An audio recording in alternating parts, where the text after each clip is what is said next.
Jadi 13 tahun Nabi dan para sahabat belajar la ilaha illallah, baru setelah 13 tahun di Madinah muncul ayat-ayat syariat. Syariat umroh, syariat haji, syariat puasa, syariat tilawah, syariat hijab. Sehingga ketika ayat hijab turun, perempuan-perempuan yang sudah belajar la ilaha illallah selama beberapa tahun tidak lagi sulit untuk menerapkannya. Begitu ayat hijab turun dibacakan oleh Nabi di dalam masjid, semua sahabat-sahabat mendengar itu dengan sangat perhatian. Lalu mereka semuanya pamitan, ya Rasulullah kami ingin pulang. Ngapain pulang? Mau ngasih tahu ke istri-istri kami supaya berhijab. Emang kamu punya istri? Oh ya enggak. Ada yang jomblo berharap punya istri, terus ngasih tahu ke siapa yang jomblo-jomblo? Itulah kasihannya ya. Enggak bisa ngasih tahu ke kakaknya, adeknya, apalah siapalah, mantannya mungkin. Pulang ngasih tahu ke istri-istri mereka, saudari-saudari mereka, putri-putri mereka, dan perempuan yang mendengar ayat ini dibacakan langsung menutup kepala mereka dengan benda apapun yang ada di tangannya. Mau jemuran, mau baskom, mau apa. Pokoknya pegang apa, tutup langsung. Hijab. Kenapa? Ini perintah Allah. Gak mungkin Allah memerintahkan kita sesuatu kecuali ada kebaikan di dalamnya. Itu aja pertimbangannya. La ilaha illallah. Bukan kenapa? Kan lebih nyaman gak pakai hijab. Kan ini, kan itu. Enggak. Satu aja alasannya. Alasan la ilaha illallah. Kalau ini perintah Allah, sami'na wa ata'na. Itu dampak dari la ilaha illallah. Dikasih perintah sesulit apapun, termasuk Zainab dengan Zaid bin Harisah. Pernah kan baca kisah Zainab di surat Al-Ahzab? Mungkin kapan-kapan kita bahas itu. Efek dari la ilaha illallah. Tiba-tiba Nabi datang kepada Zainab. Sebetulnya Zainab ini ada hati kepada Nabi Muhammad. Siapa sih yang gak punya hati untuk Rasulullah ya? Semua cewek juga pasti mengidam-idamkan pengen jadi istri Nabi. Karena otomatis istri Nabi itu adalah dijamin surga. Siapa yang gak pengen jadi istri Nabi di surga nanti punya rumah, satu rumah dengan Nabi, kan keren banget. Kita bisa jadi tetangga Nabi aja di surga udah keren banget, apalagi serumah dengan Nabi. Semua cewek juga pengen jadi istri Nabi, termasuk Zainab, dan itu hal yang wajar. Pas Nabi datang ke rumah Zainab, Zainab udah kegeeran. Nabi bilang kepada keluarga Zainab, saya ingin melamar Zainab. Zainab udah bahagia. Untuk Zaid, untuk Zaid, bukan untuk Rasulullah. Zaid? Siapa Zaid? Anak angkatnya Nabi Muhammad SAW, bekas budak. Mirip-mirip dengan Julaibib. Julaibib itu edisi Madinah, Zaid itu edisi Mekah. Ada dua cowok jomblo yang sama-sama pernah diuji dengan masalah jodoh. Zaid edisi Makkiyah, Julaibib edisi Madaniyah. Dua-duanya jomblo. Dua-duanya orang biasa, gak punya daya tarik. Followersnya gak ada, 0. Bukan selebgram sama sekali. Kata Rasulullah, aku melamar Zainab untuk putraku Zaid bin Harithah, anak angkatnya Nabi. Zainab menjawab apa? Ya Rasulullah, saya gak cinta sama Zaid. Jawaban yang sangat wajar kan? Dan jawaban yang paling sering kita dengar sekarang kan? Maaf ya, aku gak ada perasaan, kita jadi adik kakak aja. Itu kan standar ya? Standar banget lah kayak gitu-gitu. Maaf ya, kita jadi temenan aja. Maaf ya, aku gak ada perasaan apa-apa selama ini. Maaf ya, dan segala macam dengan bahasa-bahasa halus tapi nolak intinya. Kenapa gak bilang aja, udah gak usah kesini lagi? Kan jelas ya. Ini dengan bahasa, ya Rasulullah, aku tidak cinta kepada Zaid. Karena cinta juga pertimbangan yang penting. Dan Nabi juga tidak mengizinkan kita menikahkan putri kita dengan seseorang yang putri kita tidak berkenan dengannya. Tetap harus ditanya, ya Rasulullah, saya tidak cinta dengan Zaid. Turun ayat. Katakan kepada orang-orang yang beriman, laki-laki dan perempuan, kalau Allah sudah memerintahkan sesuatu, tidak ada kalimat yang keluar dari lisan mereka kecuali sami'na wa ata'na. Nabi bacakan ayat ini kepada Zainab, Zainab mendengar, ya Rasulullah, Allah yang menyuruh ini. Ya kata Rasulullah, sami'na wa ata'na. Kebayang gak tuh? Efek dari apa? La ilaha illallah. Jadi la ilaha illallah itu bukan cuma kalimat zikir, bukan cuma kalimat doktrin ideologi, bukan cuma masalah teologi secara teoritis, bukan. Ini dampaknya kepada akhlak, dampaknya kepada ibadah, dampaknya kepada banyak pilihan hidup dari la ilaha illallah. Orang kalau nggak baik la ilaha illallah pasti susah memilih pilihan-pilihan dalam hidupnya. Kalau tidak baik la ilaha illallah pasti susah untuk berperangai, sabar, memaafkan. Itu semuanya ada hubungannya dengan la ilaha illallah. Sama kayak Abu Bakar, ketika dia sakit hati kepada orang yang memfitnah anaknya, dia cari tahu siapa orang yang pertama menyebar hoax tentang Aisyah, ketahuan, dilaporin, diperkarakan sama Abu Bakar. Tiba-tiba turun ayat dari Allah, janganlah orang yang memiliki kelebihan harta di antara kalian bersumpah untuk tidak lagi membantu saudaranya gara-gara sakit hati. Hendaklah dia berlapang dada dan memaafkan. Itu perintah Allah, berlapang dada dan memaafkan. Terus konsekuensinya apa? Balasan janji Allah apa? Ala tuhibbuna ayyaghfirallahu lakum? Tidakkah kamu suka jika Allah memaafkan juga kesalahan-kesalahan kamu? Jadi deal-dealannya dengan Allah, bukan dengan makhluk. Enak aja saya maafin dia, untung di dia, rugi di saya. Enggak. Kalau kita transaksinya dengan makhluk, kita rugi. Tapi kalau kita transaksinya dengan Allah, kita untung. Libatkan Allah dalam urusan kita. Dan ini gak mungkin kita lakukan kalau gak baik. La ilaha illallahnya. Allah nawarin kepada Abu Bakar, ala tuhibbuna ayyaghfirallahu lakum? Tadinya Abu Bakar kesel banget sama tuh cowok. Terus turun ayat ini, wal ya'fu wal yasfahu. Hendaklah dia memaafkan dan berlapang dada. Abu Bakar berat. Tiba-tiba Allah katakan, ala tuhibbuna ayyaghfirallahu lakum? Bala ya Rob, kata Abu Bakar, tentu ya Allah kalau gitu saya akan maafkan. Demi supaya Allah memaafkan kesalahan saya. La ilaha illallah. Zainab, sami'na wa ata'na. Ya udah saya terima Zaid ya Rasulullah. Alhamdulillah. Datang Nabi ke Zaid, Zaid mau nggak nikah sama Zainab? Sebetulnya mau banget, tapi nggak pede. Zaid takut Zainab nanti jadi terpaksa menikah dengan Zaid, jadi nggak nyaman. Zaid juga nggak mau menyulitkan Zainab. Ya Rasulullah, saya nggak pantas untuk Zainab. Kata Zaid. Dibacakan lagi ayat ini, ya Zaid ini perintah Allah. Oh gitu ya Rasulullah, sami'na wa ata'na. Buat Zaid sih gampang lah ya. Udah ada legalisasi ini dari Allah. Kalau gitu, ini bukan saya ya Rasulullah yang mau ya, Allah kan yang nyuruh. Nah, saya emang nggak mau maksa gitu ya. Tapi kalau Allah yang nyuruh, ya udah apalagi saya nggak punya pilihan dong gitu. Padahal Zainab siapa sih yang nggak mau cowok sama Zainab? Nikahlah Zainab dengan Zaid dan yang menjadi semacam khutbah nikahnya adalah Rasulullah SAW. Kebayang nggak Zainab tuh punya hati ke Rasul, tapi Rasul yang mengkhutbahi nikah Zainab dengan orang yang Zainab nggak cintai. Kebayang nggak perasaan Zainab tuh? Ketika akad nikah, Nabi jadi saksi. Saya terima kata Zaid nikahnya Zainab binti Jahsy dan segala macam. Zainab kebayang nggak ada Nabi di situ? Lalu setelah selesai akad nikah ditanya kepada Nabi, sah ya Rasulullah? Sah. Dan Nabi juga nggak mau mempersulit. Nggak sah. Kenapa? Harusnya sama saya. Enggak. Nabi orangnya fair. Nabi orangnya bijaksana. Orangnya dewasa. Nggak kayak kita. Kita tuh bahaya banget jadi saksi kalau jadi mantan. Pasti nggak sah. Dan Nabi nggak gitu. Sah langsung di kali pertama. Kebayang Nabi memberi nasihat kepada Zainab, nasihat kepada Zaid. Zainab, aduh kenapa bukan Nabi, kenapa Zaid? Tapi apa?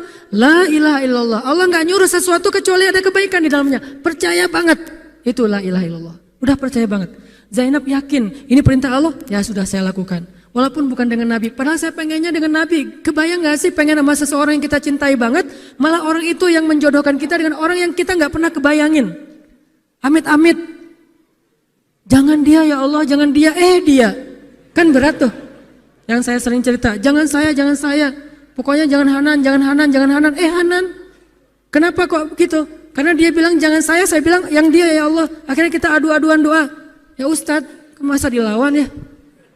Doanya lebih panjang, lebih sujudnya apa segala macam. Akhirnya jadi. Gak kebayang tuh buat Zainab. Kalau Zaid sih mungkin kebayang lah ya. Gimana happy-nya Zaid menikah dengan seorang cewek yang semua orang Mekah pengen nikahin dia. Tapi kalau Zainab, itu hari-hari yang sangat berat. Malam pertama gak kebayang buat Zainab. Zaid. Begitu Zaid datang, Assalamualaikum Zainab. Gimana tuh? Ini kalau kita lihat dari angle manusia ya, karena Zainab juga manusia. Tapi semua emosional, subjektif manusia redam dengan iman la ilaha illallah. Harapannya cuma satu, pasti ada kebaikan di sini. Pasti ada kebaikan di sini. Walaupun nggak kebayang kebaikannya apa, pokoknya ada aja. La ilaha illallah. Nikah Zainab sama Zaid, cekcok selama 1 tahun, nggak pernah akur. Pulang kerja rame, berangkat kerja rame, pagi rame, sore rame. Gak cocok aja tuh Zainab sama Zaid. Berkali-kali datang berdua sama ke Rasulullah. Ya Rasulullah nasihati kami. Udah dinasihati pulang rame lagi. Di mobil aja berdua rame, macet apa segala. Ya udah nikmati aja rame gara-gara macet. Terus aja kayak gitu. Pokoknya selama 1 tahun mereka sering percekcokan rumah tangga. Jadi kalau kita ngelihat ada keluarga yang mungkin baru menikah kemudian bercerai. Jangan menjudge mereka. Karena menikah itu ibadah, perintah Allah. Itu lebih baik daripada tidak menikah tetapi sudah melakukan banyak perbuatan dosa. Walaupun akhirnya nauzubillah ada hal-hal di luar dugaan, maka la'allahu khair, mudah-mudahan ada kebaikan. Mereka berani menikah muda aja kita harus acungkan jempol. Mereka berani menikah muda aja kita harus respect. Kan saya sering bilang no judgment, respect to other kan. Berani mengambil keputusan menikah muda, baru berhijrah udah langsung menikah. Itu bukti dari iman. Kenapa kita menjudge seolah-olah kita lebih baik dari dia? Emangnya kita berani melakukan hal yang mereka lakukan? Gak berani buktinya. Berarti dia lebih baik daripada kita. Walaupun kesudahannya, kalau mereka bercerai setelah menikah baru beberapa lama, ada yang lebih soleh dari mereka juga bercerai baru setahun menikah. Zainab dengan Zaid, dua-duanya dijamin surga. Dua-duanya dijamin surga. Pernikahan mereka cuma bertahan setahun. Setahun kemudian Zaid datang kepada Rasulullah. Zaid bilang, ya Rasulullah, kayaknya udah gak bisa dipertahankan hubungan saya dengan Zainab. Zaid, sabar. Rasul ketika Zaid mau datang sebetulnya udah dapat bocoran dari Allah. Allah udah ngejapri Rasulullah dalam bentuk ilham. Japrian Allah kan ilham ya. Japrian kita kan WA, itu juga habis kuota gak kebaca-baca. Kalau japrian Allah ke Rasul ilham. Ilhamnya apa? Kalau nanti Zaid datang, nanti baca di surat Al-Ahzab. Kalau nanti Zaid datang kepadamu meminta nasihat tentang Zainab, bilang kepada Zaid, ceraikan istrimu. Kalau udah diceraikan, nanti kamu nikahi Zainab. Ini perintahnya juga berat buat Nabi nih. Kebayang gak sih anak angkat kesayangan Nabi yang selama ini baik banget sama Nabi, tiba-tiba dia punya masalah dengan istrinya, disuruh cerain dengan niat kalau udah cerai nanti dia yang nikahin. Kan gak kebayang tuh buat Nabi. Ditambah lagi Nabi itu orangnya ra'afah banget, sangat gak enakan. Kita aja gak tega kayak gitu. Emang ada yang tega kayak gitu? Gak tega kan? Zainab mantan kita sih. Sekarang cowok itu datang ke kita, suaminya Zainab. Ustadz, gimana nih Zainab, perlu saya pertahankan? Emang kalian dari awal udah gak cocok, cerai aja deh. Kenapa? Bentar lagi gue mau nikahin Zainab.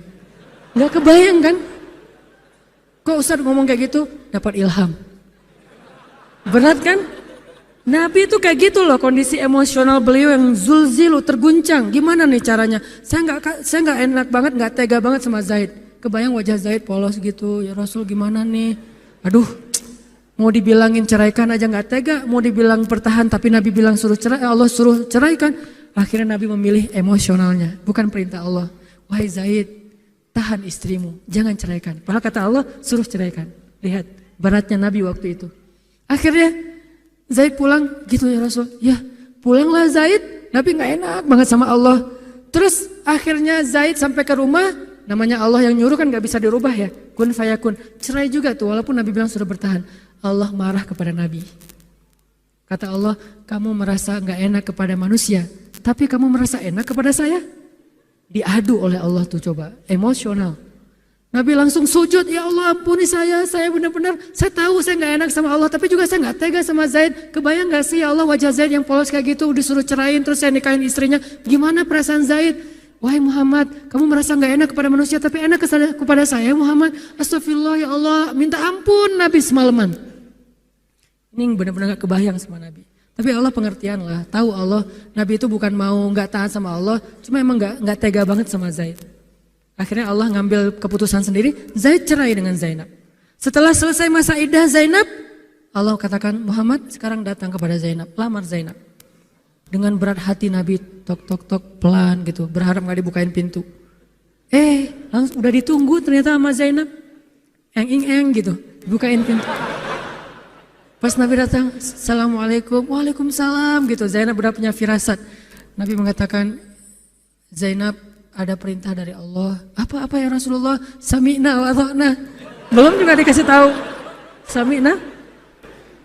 Allah menyuruh saya untuk melamar kamu Zainab. Untuk siapa ya Rasulullah? Curiga kan? Jangan-jangan orang lain lagi nih. Untuk siapa ya Rasulullah? Untuk saya. Masya Allah gitu. Cuman Zainab kan gengsi gitu lah. Masa cewek harus teriak-teriak gitu kan ya? Oh gitu. Padahal masuk ke dalam kamar. Wah gitu ya. Gigit jari apa, gaya-gaya cewek lah ya. Oh gitu, ntar ya saya pikir-pikir dulu. Saya istiqoroh dulu, Nabi diistiqorohin. Udah diterima, sami'na wa ata'na.